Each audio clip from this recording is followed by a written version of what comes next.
వారణాసి అనే మహానగరాన్ని బ్రహ్మదత్తుడు పరిపాలిస్తున్న కాలమది. ధర్మంతో న్యాయంతో రాజ్యం నడుస్తున్న రోజులవి. ప్రజలంతా రాజుపై విశ్వాసం ఉంచేవారు. ఆ రాజ్యంలో శాంతి నెలకొని ఉండేది. పంటలు పండుతూ ప్రజలు సుఖశాంతులతో జీవించేవారు. సుభిక్షం ప్రతి ఇంటిలో కనిపించేది. బ్రహ్మదత్తునికి బోధిసత్వుడు మంత్రిగా ఉండేవాడు. అతను జ్ఞానం దయ కలిగినవాడు. రాజ్యానికి సరైన మార్గదర్శకుడు. రాజుకి మహిళాముఖం అనే పేరు గల ఏనుగు ఉండేది.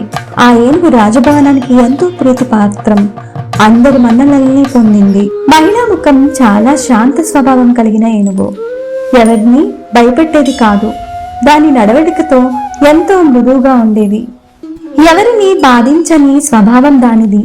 దగ్గరకు వచ్చిన వారిని ప్రశాంతంగా చూసేవి. అందుకే అందరూ దానిని ఎంతో ఇష్టపడేవారు.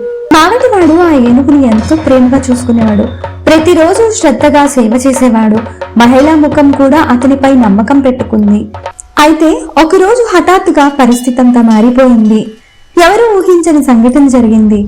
శాంతంగా ఉన్న జీవితం ఒక్కసారిగా తారుమారైంది. ఏనుగు ప్రవర్తనలో అనూహ్యమైన మార్పు కనిపించింది. ముందులా అది ప్రశాంతంగా నిండలేదు. దాని కళ్ళల్లో క్రూరత్వం కనిపించింది. ఆ ఉదయం మావటివాడు ఎప్పటిలాగే దగ్గరకు వెళ్ళాడు. ఆ రోజు ఏమి జరుగుతుందని అతనికి ముందుగా తెలియదు. అతను నిర్లక్ష్యంగా ముందుకు అడుగు వేశాడు. అప్పుడే మహిళా ముఖం అతనిని తొండంతో పట్టుకుంది. అది క్షణాల్లో జరిగిపోయింది. ఎవ్వరూ అడ్డుకోలేకపోయారు. నేలపై అతనిని గట్టిగా కొట్టి చంపేసింది. ఆ దృశ్యం చూసిన వారు భయంతో వణికిపోయారు. అందరూ ఆశ్చర్యానికి గురి అయ్యారు. అంతటితో ఆగకుండా ఏనుగు మరింత దుర్మార్గంగా మారింది. ఆగ్రహం ఇంకా పెరిగింది. దాని ప్రవర్తన అందరినీ భయపెట్టేసింది. దగ్గరకు వచ్చిన ప్రతి ఒక్కరిని దాడి చేయసాగింది. ఎవ్వరూ దగ్గరకు వెళ్లడానికి కూడా ధైర్యం చేయలేదు. ఏనుగుశాల చుట్టూ భయాందోళన నెలకొంది. ఈ విషయం రాజు బ్రహ్మదత్తుడికి తెలిసింది. ఆ వార్త రాజసభని కుదిపేసింది. రాజు వెంటనే స్పందించాడు. ఈ వార్త విని రాజు ఎంతో ఆశ్చర్యపోయాడు. నమ్మలేకపోయాడు. అంత మంచిగా ఉన్న ఏనుగు ఇలా మారడాన్ని జీర్ణించుకోలేకపోయాడు. బాధతో రాజు బోధిసత్వుణ్ణి పిలిపించాడు. తన మనసులోని ఆందోళనను చెప్పాడు. సమాధానం కావాలని కోరాడు. మహిళాముఖి ప్రవర్తన గురించి విన్నావా అని రాజు అడిగాడు. తన స్వరంలో ఆవేదన స్పష్టంగా కనిపించింది. పరిష్కారం ఆశించాడు. విన్నాను ప్రభు అని బోధిసత్వుడు వినయంగా జవాబిచ్చాడు. శాంతంగా మాట్లాడాడు. అసలు కారణం తెలుసుకునే ప్రయత్నం చేశాడు. మంచి స్వభావం ఉన్న ఏనుగు ఇలా ఎందుకు మారిందో తెలుసుకో అన్నాడు రాజు. బోధిసత్వుడిపై పూర్తి నమ్మకం పెట్టుకున్నాడు. సత్యం వెలికి తీయమన్నాడు. బోధిసత్వుడు ఏనుగుశాలకు వెళ్లాడు. అక్కడ పరిస్థితిని గమనించాడు. శ్రద్ధగా పరిశీలన ప్రారంభించాడు. ఏనుగును శ్రద్ధగా గమనించాడు. దాని ప్రవర్తనను అర్థం చేసుకునే ప్రయత్నం చేశాడు. ప్రతి విషయాన్ని గమనించాడు. శరీరంలో ఎలాంటి రోగ లక్షణాలు లేవని గుర్తించాడు. ఏ శారీరక సమస్య కనిపించలేదు. ఇది మనసుకు సంబంధించిన సమస్య అని గ్రహించాడు. ఆ విషయాన్ని రాజుకు తెలియజేశాడు. శరీర రోగం ఏమీ లేదు అని చెప్పాడు. రాజు మరింత ఆశ్చర్యపోయాడు. అయితే మరి కారణం ఏమిటి అని రాజు ప్రశ్నించాడు. తక్షణమే సమాధానం కోరాడు. పరిష్కారం తెలుసుకోమన్నాడు. జంతువుల మనోభావాలను గ్రహించగల బోధిసత్వుడు కారణం వివరించాడు. ఏనుగులో వచ్చిన మార్పు వెనుక రహస్యాన్ని చెప్పాడు. అందరూ శ్రద్ధగా విన్నారు. ఒక రాత్రి దొంగలు ఏనుగుశాలలోకి చొరబడ్డారని చెప్పాడు. వారు ఎవరీ లేని వేళ వచ్చారని వివరించాడు. అది ముఖ్యమైన విషయం అని కూడా అన్నాడు. వారు దొంగతనాల గురించి క్రూరంగా మాట్లాడుకున్నారని అన్నాడు. సాహసం, హింస గురించే చర్చించారని చెప్పాడు.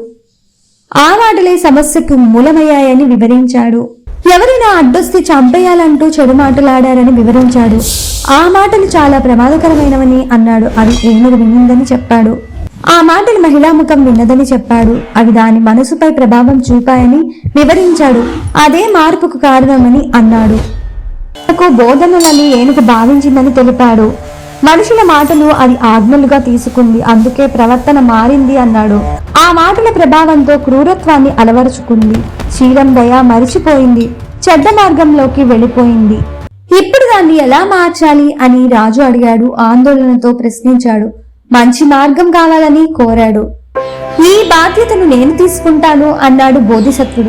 ఆత్మవిశ్వాసంతో మాట్లాడాడు. పరిష్కారం తనకు తెలుసని చెప్పాడు.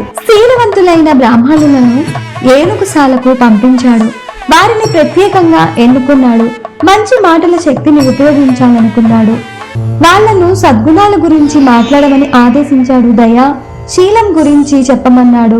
మాటల ద్వారా మార్పు తేవాలనుకున్నాడు. బ్రాహ్మణులు ఏనుగుకి దగ్గరగా కూర్చుని శాంతంగా ఉపదేశాలు ప్రారంభించారు. ఏనుగు శ్రద్ధగా విన్నది. ఎవరిని హింసించరాదు అంటూ ఉపదేశించసాగారు. ప్రేమ దయ గొప్పవని చెప్పారు. శాంతి మార్గాన్ని చూపించారు. దయ ప్రేమ సహనం అవసరమని చెప్పారు. శీలమే నిజమైన బలం అన్నారు. మంచి మాటలు దాని మనసును తాకాయి. ఈ మాటలు మహిళా ముఖం శ్రద్ధగా విన్నది. ఆలోచనలో పడింది. తప్పు తెలుసుకుంది. తాను మంచిగా మారాలని భావించింది. గత ప్రవర్తనపై పశ్చాత్తాపం కలిగింది. మార్పు మొదలైంది.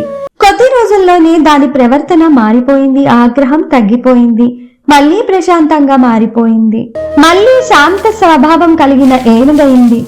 ఎవరిని హాని చేయలేదు. అందరూ ఊపిరి పీల్చుకున్నారు. ఈ విషయాన్ని బోధిసత్వుడు రాజుకు తెలిపారు. మాటల శక్తిని వివరించాడు. రాజు ఎంతో సంతోషించాడు. జాతక సారం. మాటల ప్రభావం అపారమైనది. అవి మనుషులనే కాదు జంతువులను మార్చగలవు. మంచి మాటలు మంచినే పుట్టిస్తాయి. Hi everyone, welcome to original morals. I'm Nandini, video editor. Welcome to జాతక కథలు సిరీస్. జాతక కథలు అంటే బుద్ధుని పూర్వజన్మల కథలు, మన జీవితానికి దారి చూపే విలువలు మరియు నీతులు చెప్పే stories. Hello all, original morals channel కి అందరికీ స్వాగతం. నా పేరు వసంత. ఈ కథకి వాయిస్ ఓవర్ ఇచ్చింది నేనే. ఈ కథ మీ అందరికీ నచ్చుతుందని అనుకుంటున్నాను. అలాగే మా ఛానల్ ని తప్పకుండా సబ్స్క్రైబ్ చేయండి.